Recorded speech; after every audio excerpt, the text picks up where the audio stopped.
চলে আসলাম আমের বাগানে। এই হলো সব আশ্বিনী আম। আমের ভারে গাছের ডাল ভেঙে গেছে। এলাকার মানুষ তাই বলতেছে এলাকার মানুষ তাই বলতেছে, প্রচুর পরিমাণে আম ধরছে তাই আমের ঢাল ভেঙে গেছে।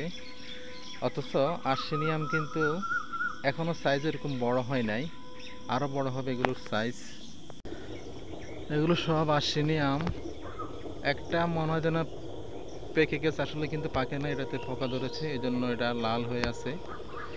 আশ্বিনী আম আসতে অনেক দেরি আছে। এই একটা বিশাল বড় আশ্বিনী আম গাছ, প্রচুর পরিমাণে আম ধরছে।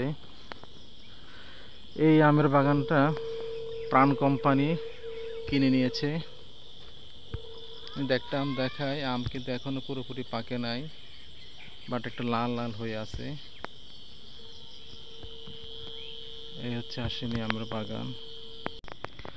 আর একটা আশ্বিনী আমের গাছ, যে গাছের ডাল পুরোপুরি একদম ভেঙে গেছে। অনেকে দেখলে মনে হবে যে এখানে হয়তো তুফান হয়েছে, ঝড় হয়েছে, জন্য ভেঙে গেছে। আসলে কিন্তু না, আমের ভারে কিন্তু আমের ডালগুলো ভেঙে গেছে।